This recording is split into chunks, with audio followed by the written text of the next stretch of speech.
Vedanta coaching academy Sundarnagar. I am Shivani और आज हम पढ़ने जा रहे हैं the sliding filament model and muscle contraction. तो आइए अपना आज का टॉपिक स्टार्ट करते हैं। सबसे पहले बात करते हैं मसल कॉन्ट्रैक्शन की। Muscle contraction is a fundamental physiological process that generates the tension with in the muscle cells. जो मसल सेल्स हैं उनके बीच में टेंशन क्रिएट होती है, उसकी वजह से जो मसल है वो उसकी शॉर्टनिंग होती है और कॉन्ट्रैक्शन होती है और साथ में मूवमेंट होती है। तो बेसिकली ये क्या है? फिजियोलॉजिकल प्रोसेस है that generates the tension with in the muscle cells, often resulting in the muscle shortening and movement. Muscle की शॉर्टनिंग होती है और मसल कॉन्ट्रैक्ट करती है, मूव करती है, मूवमेंट होती है, मसल मूवमेंट। ठीक है, अब बात करते हैं this process particularly in skeletal muscles. ये एक बहुत इंपॉर्टेंट क्वेश्चन है कि मसल कॉन्ट्रैक्शन आखिर हो कौन सी मसल्स में रही है। तो ये हो रही है स्केलेटल मसल्स में। ठीक है, स्केलेटल मसल्स वो मसल्स होती हैं जो कि हमारे स्केलेटल सिस्टम के साथ अटैच्ड होती हैं। ठीक है, is primarily explained by the sliding filament theory and initiated through the excitation contraction coupling ECC। ठीक है, स्लाइडिंग फिलामेंट थ्योरी के थ्रू हम इसको एक्सप्लेन करेंगे कि मसल कैसे कॉन्ट्रैक्ट कर रही है, मसल कॉन्ट्रैक्शन कैसे हो रही है, और ECC के थ्रू करेंगे। Important terms and structure. अगर इसके स्ट्रक्चर की बात की जाए तो इसमें सबसे पहले बताया गया है the basic contractile unit of skeletal muscle fibre is sarcomere. तो मसल कॉन्ट्रैक्शन कहाँ पे हो रही है? सार्कोमियर में हो रही है। और सार्कोमियर कहाँ पे है? सार्कोमियर जो प्रेजेंट है that is present in the muscle fibre. Clear? Muscle में प्रेजेंट है सार्कोमियर, ये सबसे इंपॉर्टेंट है जहां पे मसल कॉन्ट्रैक्शन हो रही है। मसल कॉन्ट्रैक्शन हो रही है सार्कोमियर में। It is the repeating unit between two successive Z lines. अब ये जानेंगे हम आगे डायग्राम के थ्रू कि जेड लाइंस क्या होती हैं। ठीक है, पर ये जो सार्कोमियर है ये प्रेजेंट होता है between two successive Z lines. Clear? और मसल कॉन्ट्रैक्शन कहां पे हो रही है? सार्कोमियर में हो रही है। मायोफाइब्रिल। अब बात करते हैं मायोफाइब्रिल क्या है। Myofibril is a long cylindrical bundles of contractile protein. दो कॉन्ट्रैक्टाइल प्रोटीन्स प्रेजेंट होंगी, एक्टिन एंड मायोसिन। ठीक है, ये दोनों प्रेजेंट हैं within the muscle fibre. Clear? फिर आता है sarcomere, the fundamental unit of striated muscle extending from the Z line to the next. It shortens during the contraction. ये जो सार्कोमियर है ये कॉन्ट्रैक्शन के दौरान शॉर्ट हो जाता है, छोटा हो जाता है। ठीक है, दो प्रोटीन्स के बारे में हमने जाना जो मायोफाइब्रिल में प्रेजेंट हैं, that is the actin and myosin. ये देखिए, अब आपको डायग्राम के थ्रू हम तब से बात कर रहे हैं कि जेड लाइन क्या है। दो जेड लाइन, दो सक्सेसिव जेड लाइंस के बाद क्या प्रेजेंट है यहाँ पे? बिटवीन, इन बिटवीन क्या प्रेजेंट है? सार्कोमियर प्रेजेंट है जहां पे क्या हो रही है? मसल कॉन्ट्रैक्शन हो रही है। ठीक है, और सार्कोमियर बेसिकली प्रेजेंट कहाँ पे है? It is present in the myofibril. Clear? ये है आपकी जेड लाइन। यहाँ पे आता है ए बैंड और जो नीचे वाला होता है उसको कहते हैं एच जोन। ये पूरा का पूरा क्या है? सार्कोमियर है। Clear? This one is the Z line और यहाँ पे प्रेजेंट होते हैं आई बैंड। ठीक है, A band, I band. Clear?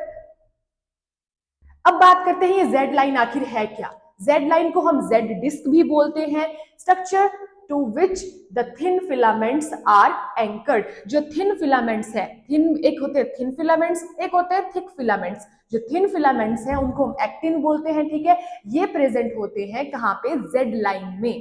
Clear? फिर आते हैं thin filaments, primarily composed of protein actin. ठीक है, एक्टिन होती है along with the regular proteins troponin and tropomyosin. Troponin और ट्रोपोमायोसिन भी प्रेजेंट होती है। ठीक है, अब चलते हैं थिक फिलामेंट की तरफ। तो थिक फिलामेंट क्या है? प्राइमरली यहाँ पे क्या प्रेजेंट होगी? मायोसिन प्रेजेंट होगी। थिक फिलामेंट में क्या बोला मैंने? मायोसिन प्रेजेंट है। थिन फिलामेंट में क्या प्रेजेंट है? एक्टिन प्रेजेंट है। ट्रोपोनिन और ट्रोपोमायोसिन भी प्रेजेंट है। क्लियर? थिक फिलामेंट में क्या प्रेजेंट होगी? जो मोटर प्रोटीन है जिसका नाम है मायोसिन। क्लियर? फिर आता है आपका A band, the central dark region. तो ए बैंड क्या है? जो डार्क रीजन है वही क्या है? ए बैंड है द इन द सार्कोमियर। और प्रेजेंट कहां पे है? ये सार्कोमियर में प्रेजेंट है। containing the entire length of the thick filaments। और ये जो डार्कर रीजन है यहाँ पे थिक फिलामेंट्स होंगे। थिक फिलामेंट्स मींस यहाँ पे मायोसिन होगी, यहाँ पे एक्टिन नहीं होगी। एक्टिन कहाँ पे थी? थिन फिलामेंट्स में थी। Okay, its length remains constant during the contraction. और इसकी जो लेंथ है वो कॉन्ट्रैक्शन, जब मसल कॉन्ट्रैक्ट करती है उस टाइम पे भी कांस्टेंट ही रहती है, कोई चेंजेस वहां पे नहीं होते हैं। It remains in its original position. Clear?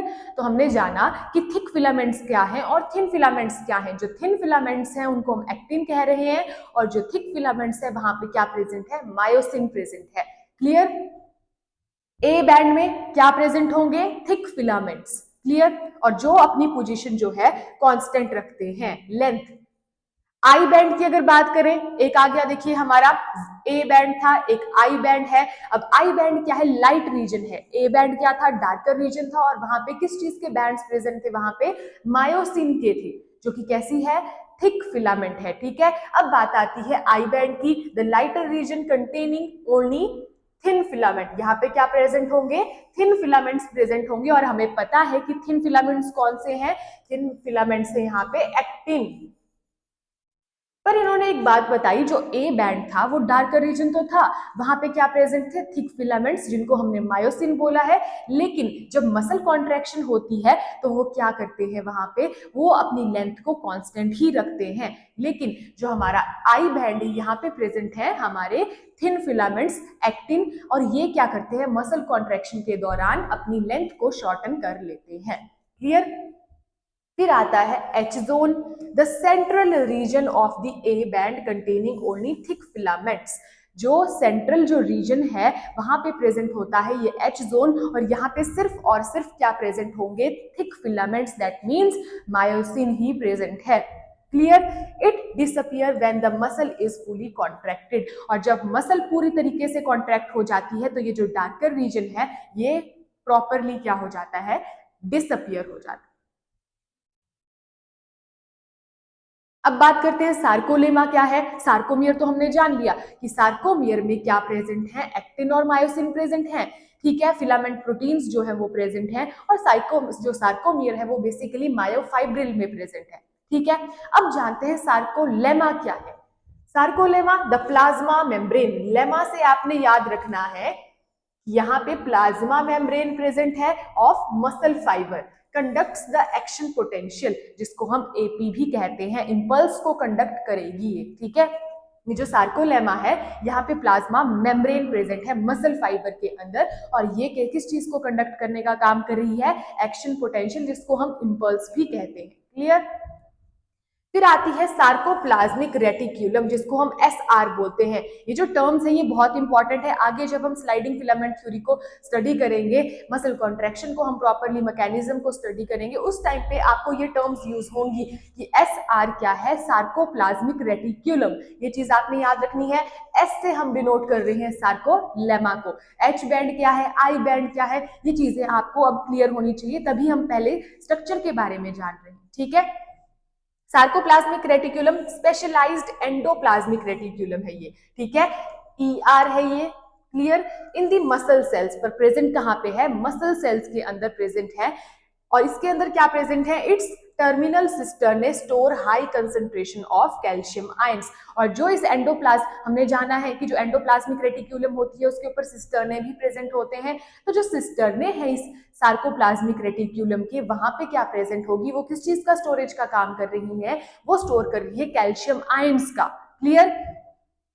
तो एस आर क्या है? Sarcoplasmic reticulum. फिर आते हैं टी टिब्यूल्स, जिनको हम बोलते हैं ट्रांसवर्स टिब्यूल्स। क्लियर? यहाँ पे क्या है? ये इन्वेजिनेशंस हैं ऑफ सार्कोलेमा। सार्कोलेमा की इन्वेजिनेशंस है। सार्कोलेमा क्या बोला हमने? कि ये क्या है? प्लाज्मा मेम्ब्रेन है प्रेजेंट। ठीक है, जो कि क्या कर रही है? इंपल्स को, एक्शन पोटेंशियल को कंडक्ट करने का काम कर रही है। क्लियर? फिर क्या होता है यहाँ पे? That carry the action potential rapidly into the muscle fibres.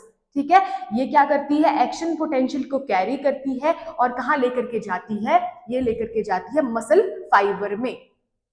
क्या है ये? T tubules. और प्रेजेंट कहां पे है ये? सार्कोलेमा में प्रेजेंट है। क्लियर? अब चलते हैं सबसे पहले ईसीसी की तरफ। अब ईसीसी क्या है? Excitation contraction coupling. ये जो ईसीसी है, it links the action potential on the sarcolemma. जो प्लाज्मा मेम्ब्रेन है वहां तक जो एक्शन पोटेंशियल को पहुंचाने का काम कर रही है, that is the ECC, excitation contraction coupling. ठीक है, ये क्या कर रही है? ये जो ईसीसी है, ये एक्शन पोटेंशियल को, एपी को अभी हमने जाना, इसको ले जाने का काम कर रही है सार्कोलेमा की तरफ। और सार्कोलेमा में क्या है? सार्कोलेमा बेसिकली प्लाज्मा मेम्ब्रेन है जहां पे ट्रांसवर्स टिब्यूल्स भी प्रेजेंट है जो कि एक्शन पोटेंशियल को क्या कर रहे हैं? कंडक्ट कर रहे हैं। तो यहां तक अब ये एक्शन पोटेंशियल जो नर्व इंपल्स जो आई थी, इसको किसने भेजा? यहां तक इसको भेजा एक्साइटेशन कॉन्ट्रैक्शन कपलिंग ने, और एक्शन पोटेंशियल को कहां पहुंचा दिया? सार्कोलेमा में पहुंचा दिया। इलेक्ट्रिकल एक्साइटेशन भी इसको बोलते हैं on the sarcolemma to the mechanical contraction. और फिर क्या होती है? मैकेनिकल कॉन्ट्रैक्शन होती है मसल फाइबर। क्लियर? अब देखते हैं कि क्या क्या है, कहां पे सार्कोलेमा प्रेजेंट है, कहां पे मोटर न्यूरॉन है, कहां पे एक्शन पोटेंशियल जनरेट हो रहा है। तो ये जो मेम्ब्रेन है, this one is the sarcolemma. और सार्कोलेमा पे किस चीज की जो इन्वेजिनेशंस थी, वो थी किस चीज की? ट्रांसवर्स टिब्यूल्स की। Transverse tubules. क्लियर? तो ये है हमारा मोटर न्यूरॉन। क्लियर है? फिर यहाँ पे क्या हो रहा है? ये जो एक्शन पोटेंशियल है, देखिए ये दिखाए गए हैं आपको टी टिब्यूल्स। तो ये क्या कर रहे हैं? इस एक्शन पोटेंशियल को क्या कर रहे हैं? कंडक्ट कर रहे हैं। और फिर कहाँ लेकर के जाएंगे? मायोफाइब्रिल तक लेकर के जाने का काम करेंगे। और ये है हमारी SR, that is the sarcoplasmic reticulum. Clear है? ठीक है, यहाँ पे कैल्शियम आयंस प्रेजेंट होंगे। और ये रही हमारी मायोफाइब्रिल जहां पे क्या जा रहा है? देखिए ये था हमारा सार्कोलेमा। ठीक है, सार्कोलेमा की इन्वेजिनेशंस प्रेजेंट है, और ये इन्वेजिनेशंस को हमने क्या बोला था? टी ट्यूब्यूल बोला था। ये टी ट्यूब्यूल कहां लेकर के जा रहे हैं एक्शन पोटेंशियल को? मायोफाइब्रिल के अंदर। अब हम डिटेल में इस प्रोसेस के बारे में जानेंगे। सबसे पहले बात करते हैं कि पहला स्टेप क्या है, that is the neuromuscular transmission. ठीक है, न्यूरोमस्कुलर है। ठीक है, यहाँ पे क्या हो रहा है? सबसे पहले आ रहा है action potential, that is the AP, travels down a motor neuron. जो हमने अभी देखा, ये वाला जो स्ट्रक्चर है, ये क्या था हमारा? Motor neuron. और इसी के थ्रू जो है वो एक्शन पोटेंशियल क्या कर रहा है? ट्रेवल कर रहा है and reaches the neuromuscular junction. और न्यूरोमस्कुलर जंक्शन को हम क्या कहते हैं? एनएमजे। तो देखिए एक्शन पोटेंशियल आया, वो गया कहां पे? Action potential travels down the motor neuron. Motor neuron के थ्रू जाकर के ये कहां पहुंच गया? न्यूरोमस्कुलर जंक्शन के पास। ठीक है, अब क्या होगा? जो एक्शन पोटेंशियल है, that triggers the release of neurotransmitter acetyl choline, जिसको हम बोलते हैं एसीएच।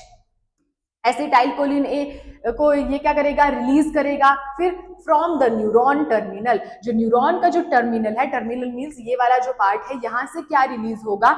एसीएच रिलीज होगा। ठीक है, रिलीज करने पे किसने किया इसको फोर्स? जब वहां से क्या आया? एक्शन पोटेंशियल आया, जो कि किसके थ्रू गया? जो मोटर न्यूरॉन के थ्रू गया। ठीक है, ACH अब बाइंड करेगा to the receptors on the muscle fibre membrane. और मसल फाइबर मेम्ब्रेन को हमने क्या बोला था?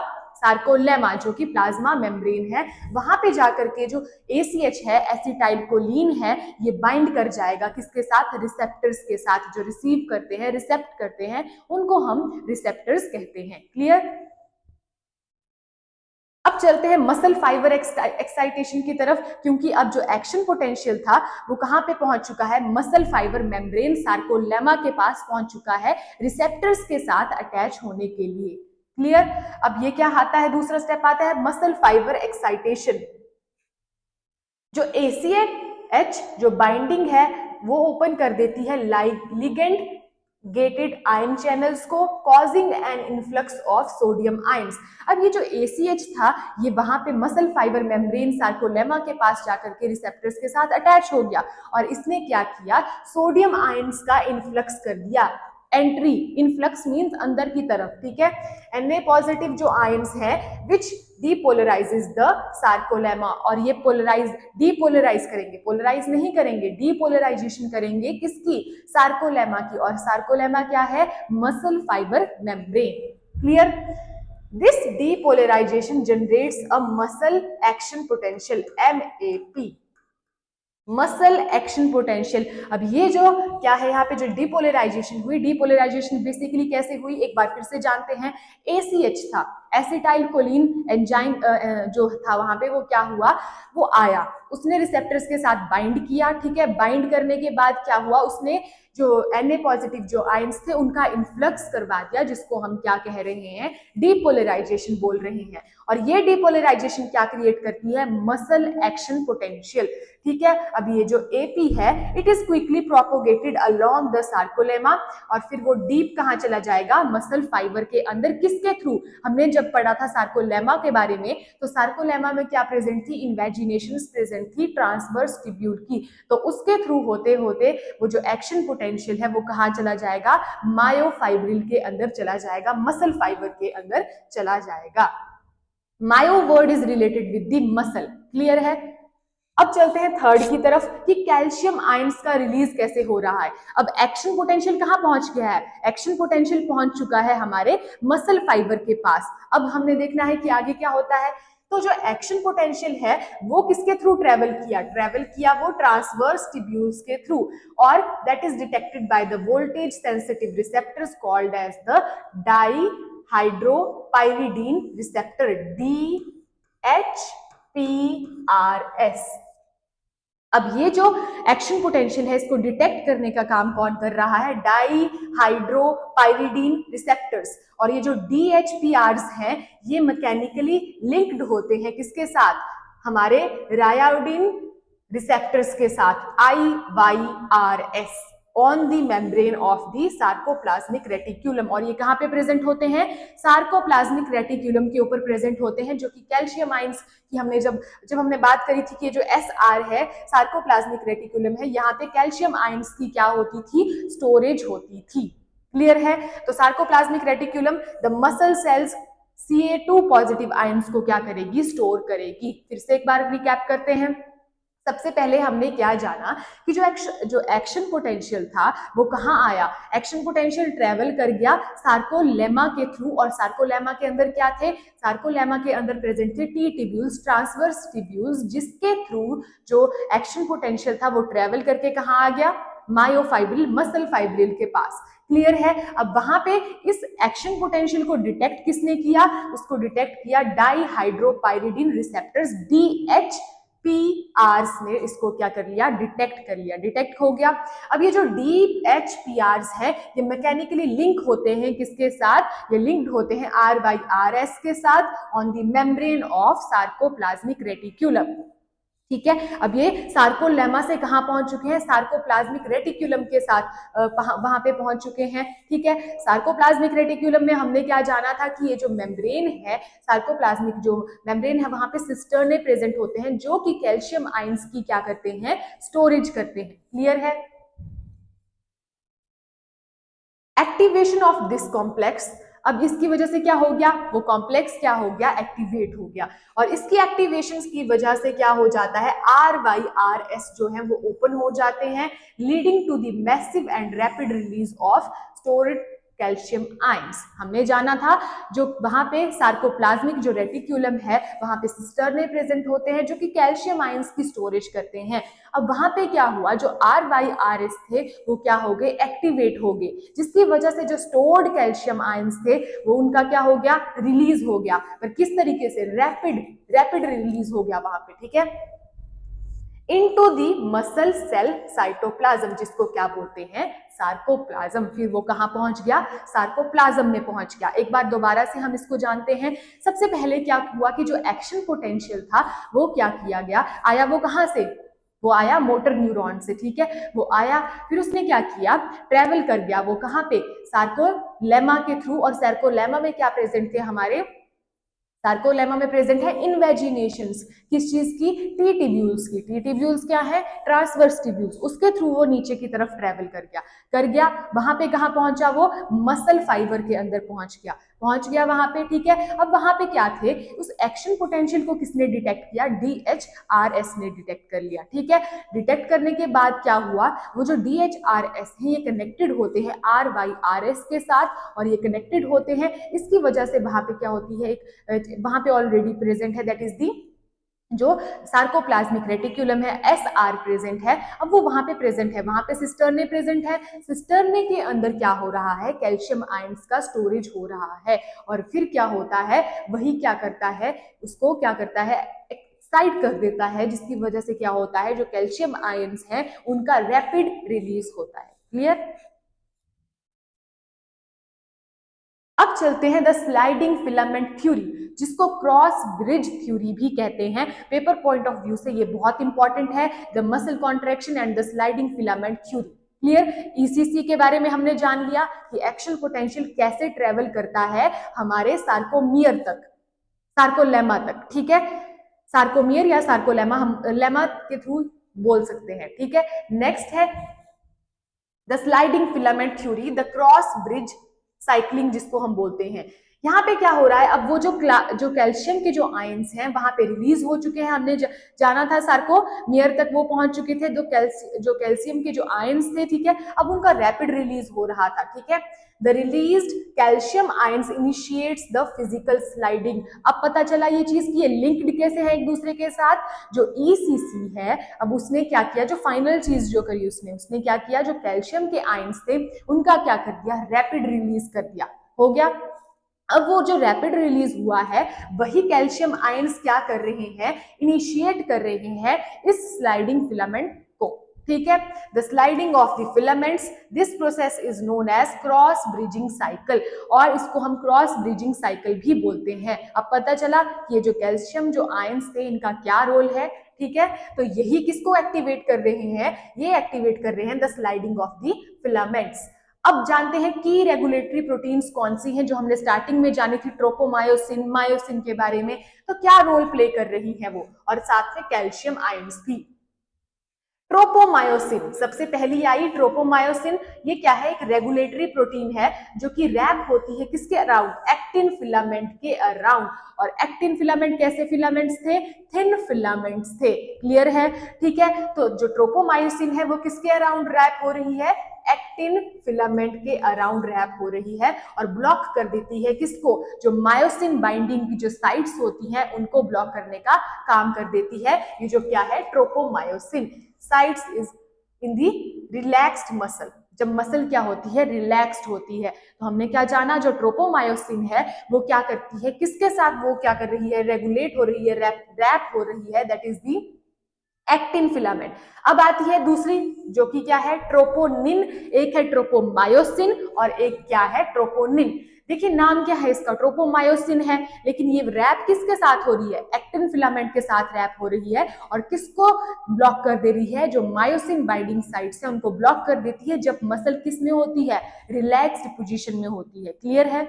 अब चलते हैं दूसरी प्रोटीन की तरफ, that is the troponin, a complex of 3 proteins. अब ये क्या है, जो ट्रोपोनिन है यहाँ पे 3 प्रोटीन्स प्रेजेंट होती हैं। क्लियर। अब जो कैल्शियम आयंस हैं वो बाइंड कर जाते हैं ट्रोपोनिन सी सब यूनिट के साथ, ABC, ठीक है। ये जो हमारी ट्रोपोनिन है इसमें ABC 3 यूनिट्स प्रेजेंट होते हैं, जो कैल्शियम आयंस होते हैं वो C सब यूनिट के साथ क्या कर जाते हैं, बाइंड कर जाते हैं। क्लियर है।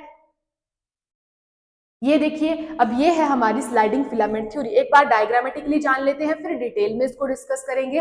सबसे पहले स्टेप में क्या हो रहा है, आपने टॉप पे देखना है, क्या देखेंगे, जो मायोसिन जो हेड है वो स्प्लिट कर जा रहा है, that split ATP and become reoriented and energised, ठीक है। ये देखिए जो ATP था वो ब्रेक हो गया किसमें, that breaks into ADP and one phosphate, ठीक है। तो ये ब्रेक हो गया, पहले स्टेप में ये हो गया। फिर दूसरे स्टेप की तरफ चलते हैं, जो मायोसिन जो हेड है वो बाइंड किसके साथ कर रहा है, एक्टिन के साथ कर रहा है, और एक्टिन क्या है, हमारी जो थिन फिलामेंट है, दैट इज दी एक्टिन, ठीक है।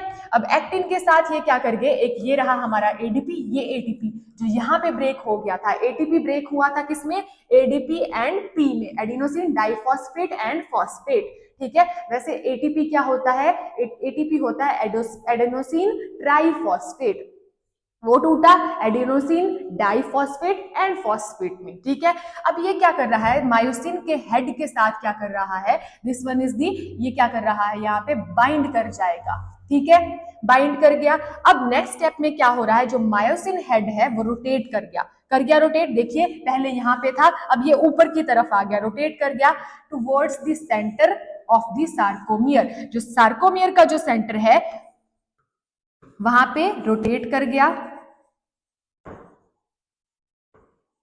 क्लियर है, जिसको हम बोलते हैं पावर स्ट्रोक।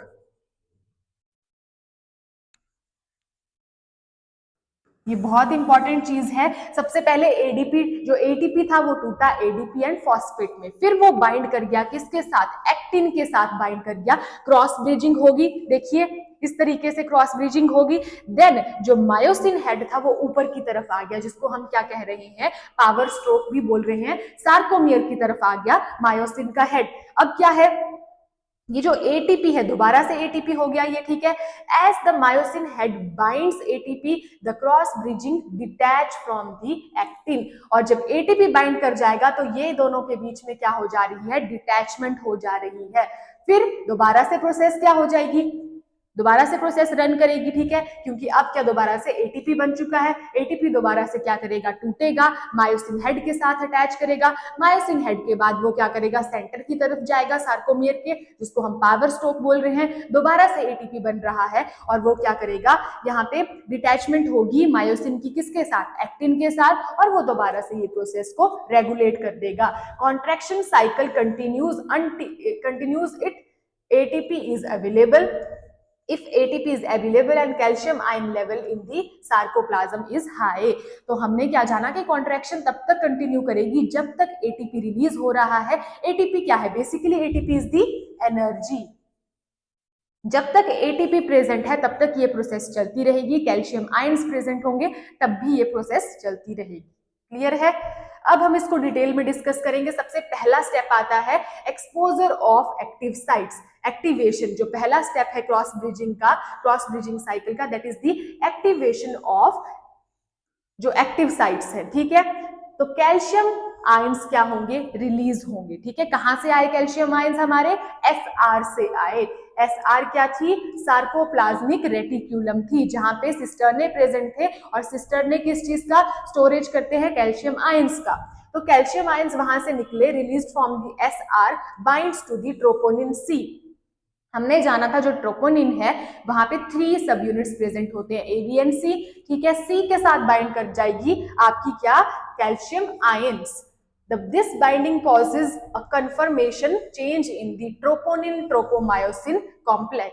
ठीक है, फिर जो ट्रोपोमायोसिन है वो क्या है, वहां पे है तो ट्रोपोमायोसिन, लेकिन बाइंड इसके रैप इसके अराउंड क्या होती है, एक्टिन रैप होती है। Clear, Tropomyosin moves effectively uncovering the myosin binding sites on the actin filament। ठीक है, ये जो ट्रोपोमायोसिन है ये अनरैप कर देगी किसको, मायोसिन बाइंडिंग साइट्स को। क्लियर है, फिर चलते हैं दूसरे स्टेप की तरफ। अब क्या हो रहा है, cross bridge formation. Cross bridge किसके बीच में बनेगा, एक्टिन मायोसिन के बीच में क्रॉस ब्रिज की फॉर्मेशन हो रही है। द मायोसिन हेड जो कि ऑलरेडी क्या है, हाई एनर्जी वाला है, वो क्या करेगा, जो ATP है उसकी हाइड्रोलिसिस कर देगा, holding ADP and 1 inorganic phosphate.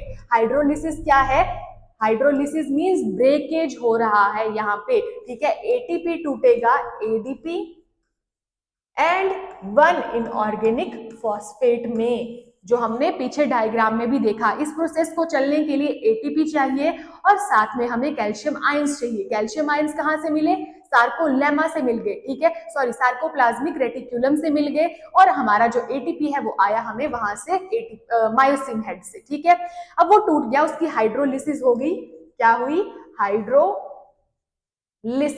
जिसकी वजह से जो ATP था वो टूट गया ADP एंड इनऑर्गेनिक फॉस्फेट में, और ये स्ट्रांगली बाइंड करेगा कहां पे, जो एक्टिव साइट्स होंगी एक्टिन की। ठीक है, कहां पे बाइंड कर जाएगा, क्योंकि क्रॉस ब्रिज बनाना है मायोसिन हेड और एक्टिन के बीच में, तो एटीपी टूटा एडीपी और इनऑर्गेनिक फॉस्फेट में, जिसकी वजह से क्या होगा, फिर बाइंडिंग होगी वहां पे, ठीक है। अब वो जो एक्टिव साइट्स है वहां पे बाइंड कर जाएगा ADP, forming a cross bridge, और इस तरीके से क्या बन जाता है, क्रॉस ब्रिज बन जाता है, ठीक है। क्या जाना हमने, जो मायोसिन का हेड था, क्लियर है, वहां से एटीपी की क्या हुई, हाइड्रोलिसिस हुई, हाइड्रोलिसिस हुई, दैट मींस वो टूटा एडीपी और इनऑर्गेनिक फॉस्फेट में। अब क्रॉस ब्रिज बनाना है तो एक्टिन की जो एक्टिव साइट्स हैं वहां पे जाकर के एडीपी क्या कर जाएगा, बाइंड कर जाएगा और क्रॉस ब्रिज की फॉर्मेशन हो जाती है, ठीक है। तो ये आ गया सेकंड स्टेप। अब चलते हैं थर्ड स्टेप की तरफ। जो पावर स्ट्रोक हमने जाना था, जहां पे क्या हुआ था, उसका जो हेड था वो ऊपर की तरफ क्या हो गया था, रोटेट हो गया था, और किसकी तरफ गया था, सार्कोमियर की तरफ, ठीक है। तो जानते हैं इसमें क्या होता है, the release of inorganic phosphate and ADP from the myosin head triggers a change in the head shape. अब इसकी वजह से क्या हो जाएगा, हेड की जो शेप है वो टर्न हो जाती है, the myosin head pivots swings pulling the attached actin filament towards the center of the sarcomeres। sarcomeres की तरफ क्या हो जाएगा, रोटेट हो जाएगा, जिसको हमने क्या बोला था, पावर स्ट्रोक बोला था। क्योंकि क्या हुआ था, देखिए जो हमारा मायोसिन का हेड था वहां पे एटीपी की हाइड्रोलिसिस हुई, एडीपी और इनऑर्गेनिक फॉस्फेट टूटा, एडीपी जाकर के बाइंड कर गया किसके साथ, हमारी एक्टिन के साथ, बन गया क्रॉस ब्रिज। अब क्या हुआ, जब टूटा था तो उसकी वजह से क्या हुआ, हेड में थोड़े से डिसबैलेंस हो गया, चेंजेस आ गए, तो उसकी वजह से क्या होगा, वो खुद को रोटेट करेगा एक्टिन के साथ ऊपर की तरफ, जिसको पावर स्ट्रोक बोला गया है, और वो कहां पे जाएगा, सार्कोमियर की तरफ जाएगा, ठीक है, एम लाइन की तरफ जाएगा। This is the power stroke, third step हो गया। फिर हमने क्या जाना, जो क्रॉस ब्रिज डिटैचमेंट है। अब क्रॉस ब्रिज बन गया, अब डिटैच भी तो होगा, डिटैचमेंट होगी मतलब रिलैक्सेशन होगी। डिटैचमेंट को क्या बोला हमने, रिलैक्सेशन। अगर कॉन्ट्रैक्शन हो रही है तो रिलैक्सेशन भी होगी। तो क्या हुआ, a new molecule of ATP binds to the myosin head. अब जो मायोसिन का जो हेड था उसके साथ दोबारा से क्या बाइंड कर गई, एटीपी बाइंड कर गई, तो वो अपनी ओरिजिनल शेप में वापस आ गया, क्लियर है। The binding of the new ATP causes the myosin head to detach from the actin filament, और इसी की वजह से क्या हो जाएगा, ये जो एटीपी दोबारा से बन गया उसके हेड के साथ अटैच हो गया, तो एक्टिन से क्या हो जाएगी, मायोसिन अलग हो जाएगी। अब दोनों क्या हो गए, दूर दूर हो गए, ठीक है। और इसकी वजह से क्या होगा, वो जो ब्रिज बनाया था, जो इन्होंने फ्रेंडशिप करी थी, वो ब्रिज भी क्या हो गया, ब्रेक हो गया, क्लियर है। फिर चलते हैं मायोसिन रिएक्टिवेशन। अब क्या होगी, मायोसिन फिर से क्या हो जाएगा, रिएक्टिवेट हो जाएगा, ठीक है। The newly bound ATP is highly hydrolysed. एक हमने जाना हाइड्रोलिसिस, हाइड्रोलिसिस में क्या हुआ, एटीपी ब्रेक हो गया एडीपी और एक इनऑर्गेनिक फॉस्फेट में, इसको हमने बोल दिया हाइड्रोलिसिस। लिसिस का मतलब है टूटना। अब हाइड्रो क्या हुआ, लेज, हाइड्रोलेज हुआ, यहाँ पे लाइज्ड हुआ, तो यहाँ पे क्या होगा, जो न्यू एटीपी है वो बन रहा है, ठीक है। Myosin ATPase into ADP plus inorganic phosphate. The energy released cocks the myosin head back into the high energy ready to bind position preparing for the next cycle, और इसी की वजह से दोबारा से ये साइकिल चलने के लिए तैयार हो जाती है, क्लियर है। Contraction continues as long as Ca2 positive is present. क्या बोला मैंने कि ये जो मसल कॉन्ट्रैक्शन है ये प्रोसेस तब तक चलती रहेगी जब तक कैल्शियम आयंस का जो है वो प्रॉपरली रिलीज होते रहेंगे, ठीक है। And keep the binding sites uncovered, जिसकी वजह से क्या होगा, जो बाइंडिंग साइट्स हैं वो अनकवर्ड रहेंगी and fresh supply of ATP is available. तो ये प्रोसेस मेनली दो चीजों पे डिपेंड कर रही है, that is the ATP and calcium positive, ठीक है। दो चीजों के ऊपर ये जो मसल कॉन्ट्रैक्शन की प्रोसेस है, स्लाइडिंग फिलामेंट जो मॉडल है, ये डिपेंड कर रहा है। अगर प्रॉपरली रिलीज हो रहा है कैल्शियम आयंस का, आ कहां से रहे थे, एंड जो हमारी सार्कोप्लाज्मिक रेटिकुलम थी वहां से रिलीज हो रहा था, रैपिड रिलीज होता रहेगा, तो ये साइकिल चलती रहेगी। पर साथ में क्या चाहिए, एटीपी भी चाहिए बाइंड करने के लिए, ब्रेक करने के लिए, ठीक है, ब्रिज बनाने के लिए। अब मसल रिलैक्शन, जो कॉन्ट्रैक्शन थी वो हमने जान ली, रिलैक्सेशन भी तो होगी। Contraction ends with the nerve impulse stop. जब ये जो नर्व इंपल्स है ये स्टॉप हो जाएगी तब रिलैक्सेशन हो जाती है, ठीक है। ACH क्या था, एसिटाइल कोलाइन जो था वो ब्रेक डाउन होगा, this the enzyme acetyl choline esterase breaks down the ACH in the NMJ, ठीक है। न्यूरोमस्कुलर जंक्शंस, ये टर्म्स हमने पहले डिस्कस करी है। Stopping the muscle action potential, तो इसकी वजह से क्या हो जाएगा, जो मसल एक्शन, क्योंकि स्टार्टिंग से देखिए कहां से चली थी, कैल्शियम आयंस का रिलीज भी कैसे हुआ, जब एक्शन पोटेंशियल जो है वो जो लेमा है उसकी जो सार्कोलेमा है उसकी इन्वेजिनेशन के थ्रू जो हमारी क्या थी वहां पे जो साइट्स थी उसके थ्रू होता होता नीचे आया कहाँ पे, सार्कोमियर के पास, तभी तो हुआ कैल्शियम आयंस का रिलीज। तो उसको ही हमने क्या कर देना, अब रोक देना है। तो उससे क्या हो जाएगी, ये जो मसल कॉन्ट्रैक्शन की जो प्रोसेस है ये रुक जाएगी और मसल रिलैक्स कर जाएगी, ये चीज आपने याद रखनी है, ठीक है। फिर जो कैल्शियम आयंस है उनका क्या हो जाएगा, रीअपटेक, ठीक है। मतलब क्या है कि calcium ion is actively pumped back into the sarcoplasmic reticulum.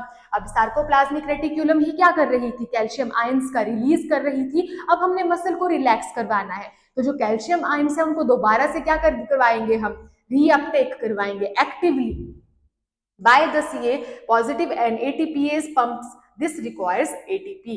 पर इस चीज के लिए भी क्या चाहिए, एनर्जी चाहिए। जैसे हम लोग खाना खाते हैं क्योंकि हमें एनर्जी चाहिए होती है, वैसे ही इन सेल्स को भी, इन फाइबर्स को भी एनर्जी चाहिए, और वो कौन प्रोवाइड करेगा, वो है ATP। क्लियर है। साइट ब्लॉकिंग, अब क्या करना है, साइट को ब्लॉक करना है, ठीक है। With the calcium ion concentration dropping, अब जब कैल्शियम आयन का कंसंट्रेशन ही ड्रॉप हो जाएगा, डिक्रीज हो जाएगा, तो उसकी वजह से जो ट्रोपोनिन C है उसकी साइट्स भी क्या हो जाएंगी, ब्लॉक हो जाएंगी। हमने क्या जाना था, जो ट्रोपोनिन C था वो क्या कर रहा था, वहां पे बाइंडिंग होती थी किस चीज की, कैल्शियम टू पॉजिटिव आयंस की, पर अब हमने उसी को ब्लॉक कर दिया, तो मसल कॉन्ट्रैक्शन भी ऑटोमेटिकली क्या कर जाएगी, रुक जाएगी। क्लियर है। और मसल क्या हो जाएगी, रिलैक्स हो जाएगी। फिर आती है फिलामेंट स्लाइडिंग स्टॉप्स, तो इसकी वजह से क्या हो जाएगा, जो ट्रोपोमायोसिन था, ट्रोपोमायोसिन बेसिकली क्या है, ये जो ट्रोपोमायोसिन है ये है, तो देखिए नाम इसके साथ मायोसिन जुड़ा है, मैंने आपको पहले भी बताया, लेकिन ये रैप किसके अराउंड होता है, एक्टिन के अराउंड रैप होता है। It moves back into the cover of the myosin binding sites on the actin filament, ठीक है। ये एक्टिन फिलामेंट में दोबारा से वापस चला जाएगा। Relaxation, the muscle fibre passively returns to its resting length, और फिर क्या हो जाएगी, जो मसल फाइबर है वो दोबारा से रेस्टिंग पोजीशन के ऊपर चली जाती है। तो ये था हमारा आज का टॉपिक, जिसमें हमने जाना कि मसल कॉन्ट्रैक्शन कैसे हो रही है। तो दोबारा से जानते हैं, ECC ने एक शॉर्ट वे में देख लेते हैं। ECC में क्या हुआ कि ECC ने कैल्शियम आयंस का क्या कर दिया, रैपिड रिलीज कर दिया। रैपिड रिलीज कैसे हुआ, क्योंकि जो सार्कोप्लाज्मिक रेटिक्यूलम थी उसके अंदर सिस्टर्ने प्रेजेंट थे, ठीक है। एक्शन पोटेंशियल नीचे आया, उसने क्या किया, सार्कोप्लाज्मिक रेटिक्यूलम को एक्टिवेट कर दिया, वहां से क्या हुआ, कैल्शियम आयंस का रिलीज हुआ, और वो भी रैपिड रिलीज हुआ। फिर ये प्रोसेस स्टार्ट हुई किसकी, स्लाइडिंग फिलामेंट जो हमारा मॉडल है, जो प्रोसेस है ये स्टार्ट होगी, जिसके लिए क्या हुआ, जहां पे जो हमारा मायोसिन था उस मायोसिन हेड के ऊपर प्रेजेंट था ATP, कैल्शियम आयंस आ गए, ठीक है, ATP मिल गया। तो दो ही तो चीजें चाहिए इस प्रोसेस के लिए, एक कैल्शियम आयंस, एक ATP। अब क्या हुआ, जो मायोसिन का जो हेड था वहां पे जो ATP था अब वो ब्रेक कर गया, क्योंकि उसने ब्रिज बनाना है किसके साथ, एक्टिन के साथ बनाना है। ATP की क्या हुई, हाइड्रोलिसिस हुई, वो टूटा ADP और इनऑर्गेनिक फॉस्फेट में, ठीक है, एडिनोसिन डाइफॉस्फेट और इनऑर्गेनिक फॉस्फेट में टूट गया। अब जो ADP था उसने क्या किया, बाइंड कर गया एक्टिन के साथ। क्लियर है, ब्रिज बन गया दोनों के बीच में, फ्रेंडशिप होगी दोनों के बीच में। अब क्या हुआ थर्ड स्टेप में कि ये जो ब्रिज बना हुआ है इसको क्या किया गया, रोटेट, उसने क्या किया, पावर स्ट्रोक किया, और किसकी तरफ हो गया, M लाइन की तरफ, सार्कोमियर की तरफ, सेंटर की तरफ, ठीक है, हो गया। फिर उसके बाद क्या होता है, ये जो ब्रिज है अब बन तो गया है, तो मसल ने क्या किया, अब ये ब्रिज तोड़ा भी, ठीक है, टूटेगी तो क्या होगा, दोबारा से ATP आएगा, दोबारा से जो साइकिल है वो कंटिन्यू हो जाती है। अगर हमने इस प्रोसेस को स्टॉप करना है, मसल कॉन्ट्रैक्शन को, कि मसल को अगर रिलैक्स्ड पोजीशन में लाना है, तो कैल्शियम आयंस को दोबारा से रीअपटेक करवाना पड़ेगा, और ATP भी क्या है, दोबारा से उसको वहां से गायब करना पड़ेगा, तभी ये प्रोसेस क्या कर सकती है, रुक सकती है, और मसल जो होगी वो कॉन्ट्रैक्टेड स्टेट से रिलैक्स्ड पोजीशन में आएगी। तो ये प्रोसेस थी जो कि कहाँ पे हो रही थी, सार्कोमियर में हो रही थी। और सार्कोमियर कहाँ पे प्रेजेंट था, हमारे मसल फाइबर में प्रेजेंट था, मायोफाइब्रिल में प्रेजेंट था। आई होप आपको आज का लेक्चर समझ में आया होगा। मिलते हैं नेक्स्ट लेक्चर में। Thank you and have a good day.